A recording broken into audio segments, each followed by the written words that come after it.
அஸ்ஸலாமு அலைக்கும் வரஹ்மத்துல்லாஹி வபரகாத்துஹு. மஹ்ஷர் பெருவெளியில் இறைவனுடைய நீதிமன்றத்தில் யார் கேள்வி கேட்பார் என்று ஒரு சஹாபி நபிகளாரிடத்திலே கேட்கிறார். நபி ஸல்லல்லாஹு அலைஹி வஸல்லம் அவர்கள் பதில் சொன்னார்கள், அல்லாஹ் தான் கேள்வி கேட்பான். அந்த சஹாபி மீண்டும் கேட்டார், அல்லாஹ்வே தான் கேள்வி கேட்பானா? நபிகளார் பதில் சொன்னார்கள், ஆம், அல்லாஹ்வே தான் கேள்வி கேட்பான். அதற்கு அந்த சஹாபி அப்படியானால் என்று சொல்லிவிட்டு சிரித்து கொண்டார். நபி ஸல்லல்லாஹு அலைஹி வஸல்லம் அவர்கள் ஏன் சிரிக்கிறீர் என்று கேட்க, அல்லாஹு தஆலா கேள்வி கேட்டால் நிச்சயமாக அவன் இலகுவாகத்தான் கேட்பான். காரணம், அவன் ரஹ்மான், அவன் கிருபையுள்ளவன், அவன் இரக்கமுள்ளவன். ஆதலால் அவன் மிக இலகுவாக கேள்வி கேட்பான் என்று அந்த சஹாபி பதில் கூறினார். கண்ணியத்திற்குரியவர்களே, அல்லாஹு தஆலா மஹ்ஷர் பெருவெளியில் சில மனிதர்களோடு அப்படித்தான் நடந்து கொள்வான். அல்லாஹு தஆலா மஹ்ஷர் பெருவெளியில் சில மனிதர்களோடு அப்படித்தான் நடந்து கொள்வான். நபி ஸல்லல்லாஹு அலைஹி வஸல்லம் அவர்கள் கூறுவார்கள், அல்லாஹு தஆலா ஒரு மனிதரை அழைப்பான். அந்த மனிதரிடத்திலே நிறைய பாவங்கள் இருக்கும். அவருடைய சிறிய பாவங்களை மட்டும் அவருக்கு முன்னால் எடுத்து காட்டப்படும். ஒவ்வொரு பாவமாக அவரிடத்திலே சொல்லப்படும். அவர் ஒவ்வொன்றாக ஒப்புக்கொள்வார். இந்த பாவங்களை இன்ன நேரத்தில் இன்ன இடத்தில் செய்தீர்களா? ஆம், இன்ன பாவத்தை இன்ன இடத்தில் செய்தேன். ஒவ்வொரு சிறுபாவமாக அவர்களிடத்திலே சொல்லிக்கொண்டே வர அவர் ஒவ்வொரு சிறுபாவத்தையும் ஒப்புக்கொண்டே வருவார். உள்ளுக்குள் அவருக்கு பயமாக இருக்கும், ஒரு பக்கம் மகிழ்ச்சியாகவும் இருக்கும். ஏனென்றால் அவரிடத்திலே பெரிய பாவங்களும் இருக்கின்றன. அல்லாஹு தஆலா பெரிய பாவங்களை அவரிடத்திலே காட்ட வேண்டாம் என்று சொல்லி இருப்பான். அவர் ஒவ்வொன்றாக ஒப்புக்கொண்டே வர, அல்லாஹ்வும் சொல்லிக் கொண்டே வர, கடைசியாக அல்லாஹு தஆலா சொல்லுவான், உம்முடைய இந்த சிறிய பாவங்கள் எல்லாம் நன்மைகளாக மாற்றப்பட்டு விடுகின்றன என்று சொன்ன மாத்திரத்திலே அந்த மனிதர், யா அல்லாஹ், இது அல்லாத பெரும் பெரும் பாவங்கள் எல்லாம் நான் செய்திருக்கிறேன், அவைகளெல்லாம் இங்கு காட்டப்படவில்லையே, ஏன் என்று கேட்பார். நபி ஸல்லல்லாஹு அலைஹி வஸல்லம் அவர்கள் இந்த வார்த்தையை சொல்லிய உடனேயே அவர்களுடைய கடவாய் பற்கள் தெரிகின்ற அளவிற்கு சிரித்து விடுவார்கள். அவர்கள் சிறிய பாவத்தை நன்மைகளாக மாற்றப்பட்டதற்கு பிறகு பெரும்பாவங்களும் சொல்லப்பட்டால் அவைகளும் பெரும் பெரும் நன்மைகளாக மாற்றப்படுமே என்று எண்ணி அவர் இந்த வார்த்தைகளை சொல்லியதை கேட்டு நபி ஸல்லல்லாஹு அலைஹி வஸல்லம் அவர்கள் கடவாய் பற்கள் தெரிகின்ற அளவுக்கு சிரித்திருக்கிறார்கள். மற்றொரு சமயத்திலே நபிகளார் இப்படி சொல்லுவார்கள், அல்லாஹு தஆலா ஒரு மனிதரை தனக்கு அருகாமையிலே அழைப்பான். எதுனு என்று ஹதீஸிலே வருகிறது. மிக அருகிலே அழைத்து அவருக்கும் அந்த மனிதரையும் போர்த்தி கொண்டவராக ஒரு திரையை ஏற்படுத்தி விடுவார்.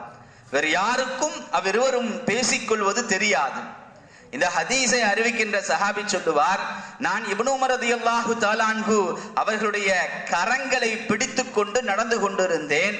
அப்பொழுது எதிரிலே ஒரு மனிதர் வந்து, அல்லாஹ்வும் அல்லாஹ்வுடைய அடியானும் ரகசியமாக பேசிக்கொள்கின்ற விஷயத்தை பற்றி நபிகளாரிடத்திலே சொல்லி இருக்கிறார்களா என்று கேட்பார்.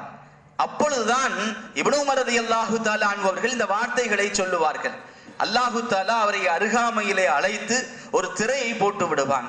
அல்லாஹு தஆலா திரைக்குள்ளாக அந்த மனிதரிடத்திலே கேட்பான், இன்னென்ன பாவங்களை நீர் செய்தீரா என்பான். ஆம் என்பார். அல்லாஹு தஆலா மீண்டும் கேட்பான், இன்னென்ன பாவங்களை நீர் செய்தீரா? அவர் ஆம் என்பார். அல்லாஹு தஆலா இப்படி எல்லா பாவங்களையும் ஒன்றொன்றாக அவரிடத்திலே சொல்லி காட்டி அத்தனையும் ஒற்றுக்கொள்ள வைத்து விடுவான். கடைசியிலே அல்லாஹ் சொல்லுவான், இந்த அத்தனை பாவங்களையும் உலகத்திலே உனக்கு நான் மறைத்து வைத்திருந்தேன், யாருக்கும் தெரியாமல் மறைத்து வைத்திருந்தேன் இல்லையா? இதோ இப்பொழுதும் அவ்வாறே உன்னுடைய பாவங்களை எல்லாம் மறைத்து நான் மன்னித்து விட்டேன் என்று அல்லாஹு தஆலா கூறுவான் என ரசூலுல்லாஹி ஸல்லல்லாஹு அலைஹி வஸல்லம் அவர்கள் கூறுவார்கள். அதே போன்று 2 மனிதர்கள் அல்லாஹ்வுக்கு முன்னால் வருவார்கள். அதிலே ஒரு மனிதர் சொல்லுவார், யா அல்லாஹ், இந்த என்னுடைய சகோதரர் எனக்கு அநீதம் செய்து விட்டார், எனவே எனக்கு நீதி வேண்டும் என்பார்.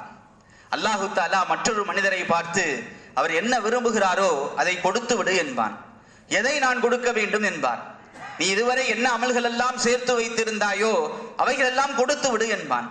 என்னிடத்திலே எந்த அமலும் இல்லையே யா அல்லாஹ். இப்பொழுது இந்த மனிதரிடத்திலே திரும்பி அல்லாஹு தஆலா அவரிடத்திலே எந்த அமலும் இல்லையாமே, என்ன செய்வது என்று கேட்பான். என்னுடைய பாவங்களை எடுத்து அவரிடத்திலே கொடுத்து விடு என்பார். அல்லாஹு தஆலா இது போக இன்னொரு வழி இருக்கிறது, நான் சொல்கிறேன் கேட்பாயா என்பான். என்ன யா அல்லாஹ் அந்த வழி? அதோ அங்கு தெரிகிறதா என்று கேட்பான். ஆம், ஒரு பெரும் மாளிகை, பிரம்மாண்டமான மாளிகை தெரிகிறது என்பார். அந்த மாளிகை யாருக்குரியது என்று இவர் கேட்பார். நபிமார்களுக்கு, ஷுஹதாக்களுக்கு தயார் செய்து வைத்திருக்கிறாயா என்று கேட்பார். இல்லை, அதற்கான கூலியை யார் தருகிறாரோ அவருக்காக அது தயார் செய்து வைக்கப்பட்டிருக்கிறது என்பார். யா அல்லாஹ், அதனுடைய கூலி என்ன என்று கேட்பார். மன்னிப்பு, உம்முடைய சகோதரரை நீ மன்னித்து விட்டால் அதனுடைய கூலியை நீ கொடுத்து விடுவாய், அந்த கோட்டையை நீ அடைந்து கொள்வாய். உடனே அவர் துள்ளி குதித்தவராக என்னுடைய சகோதரரை நான் மன்னித்து விட்டேன் என்று கூறுவார். அல்லாஹு தஆலா இருவரையும் மன்னித்து கரங்கோர்த்து அந்த சொர்க்கத்து கோட்டைக்குள் நுழையுங்கள் என்று சொல்லி அனுப்பி வைப்பான். கண்ணியத்திற்குரியவர்களே, அல்லாஹு தஆலா மன்னிக்க கூடியவன். அல்லாஹு தஆலா கஃபூர், பாவங்கள் அனைத்தையும் மன்னிக்க கூடியவன். அல்லாஹு தஆலா எப்படி பாவங்களை மன்னிக்கிறானோ அதே போன்று இஅ்திகாஃபும் பாவங்கள் மன்னிக்கப்படுவதற்கு காரணமாக இருக்கிறது. நபி ஸல்லல்லாஹு அலைஹி வஸல்லம் அவர்கள் கூறுவார்கள், மன் இஅ்தகஃப, யார் அல்லாஹு தஆலாவுடைய பொருத்தத்தை நாடி இஅ்திகாஃப் இருப்பாரோ, குஃபிர லஹு மா தகத்தம மின் தம்பிஹி, அவருடைய எல்லா பாவங்களையும் அல்லாஹு தஆலா மன்னித்து விடுவான் என்று நபிகளார் சொல்லிய செய்தியை ஆயிஷா ரலியல்லாஹு தஆலா அன்ஹா அவர்கள் அறிவித்ததாக தைலமி என்ற ஹதீஸ் கிதாபிலே பதிவு செய்யப்பட்டிருக்கிறது. கண்ணியத்திற்குரியவர்களே, இஅ்திகாஃப் என்பது அற்புதமான ஒரு வாய்ப்பு. எல்லாவற்றிற்கும், அதிலும் குறிப்பாக நம்முடைய பாவங்களை நினைத்து வருந்தி அல்லாஹ்விடத்திலே மன்னிப்பு கேட்பதற்கான அற்புதமான ஒரு வாய்ப்பு.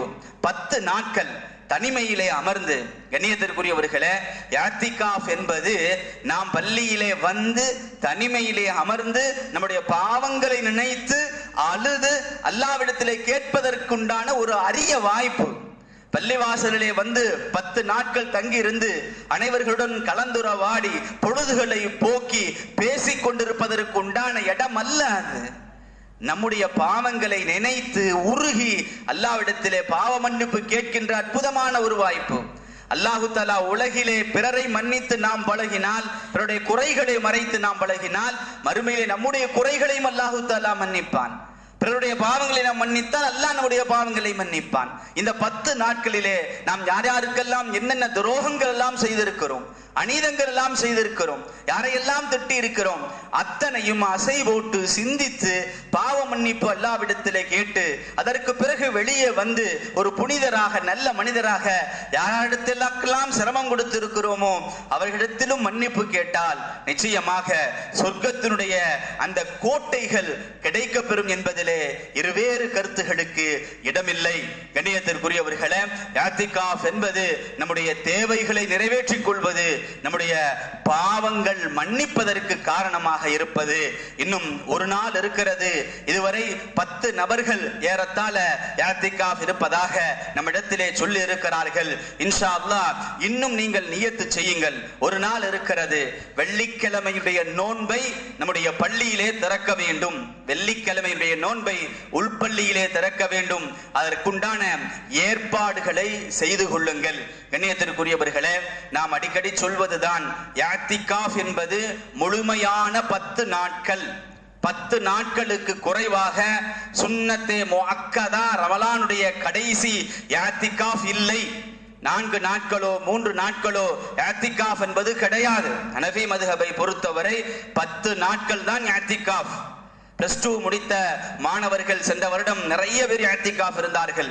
இந்த வருடம் எங்களுக்கு பரீட்சை இருக்கிறது, ஏறத்தாழ ஒரு 6 நாட்கள் கழித்துதான் பரீட்சை முடிகிறது, அதற்கு பிறகு வந்து நாங்கள் 4 நாட்கள் இஅ்திகாஃப் இருந்துக் கொள்கிறோம் என்று கேட்கிறார்கள். முடியாது, அதற்குண்டான வாய்ப்பு இல்லை. இஅ்திகாஃப் என்பது 10 நாட்கள் தான், முழுமையாக 10 நாட்கள் தான். அப்படி இடையிலே இருப்பதென்பது அது சுன்னத்தே முஅக்கதாவிற்கு மாற்றமானது என்பதை கவனத்திலே கொள்ள வேண்டும். கண்ணியத்திற்குரியவர்களே, இன்றைய அஸ்மாஉல் ஹுஸ்னாவுக்கு சென்று விடுவோம். யா ஹஃபீத், யா ஹஃபீத் பாதுகாப்பவனே, யா ஹசீப் விசாரணை செய்பவனே. யா ஹஃபீத், யா ஹசீப் பாதுகாப்பவனே, விசாரணை செய்பவனே. இன்றைய திக்ருக்கு சென்று விடுவோம். அபூ தல்ஹா ரலியல்லாஹு தஆலா அன்ஹு அவர்கள் சொல்லுவார்கள், ஹாக்கிமிலே இந்த ஹதீஸ் பதிவு செய்யப்பட்டிருக்கிறது, யார் இந்த வார்த்தைகளை 100 தடவைகள் சொல்லுவார்களோ அவருக்கு 1,24,000 நன்மைகள் எழுதப்படுகிறது. 100 தடவை சொன்னால் 1,24,000 நன்மைகள், 1000 தடவை சொன்னால் 12,40,000 நன்மைகள், 10,000 தடவை சொன்னால் 1,24,00,000 நன்மைகள். எத்தனை எத்தனை நன்மைகள்! மிக இலகுவான ஒரு வார்த்தை. மேலும் முஸ்லிமிலே ஹதீஸ் பதிவு செய்யப்படுகிறது, இந்த வார்த்தை அல்லாஹ்வுக்கு மிக பிரியமான வார்த்தை என்பதாக, வார்த்தைகளிலேயே மிகச் சிறந்த வார்த்தை என்பதாக. அந்த வார்த்தை சுப்ஹானல்லாஹி வ பிஹம்திஹி. மிக இலகுவான, ஒரு நாளைக்கு 30,000 40,000 50,000 தடவைகள் கூட ஓத முடிகின்ற ஆக இலகுவான மிகச் சுருக்கமான ஒரு வார்த்தை சுப்ஹானல்லாஹி வ பிஹம்திஹி. நாளை முழுவதும் சொல்லிக் கொண்டிருங்கள். வாஹிர் தவானா அனில் ஹம்துலில்லாஹி ரப்பில் ஆலமீன்.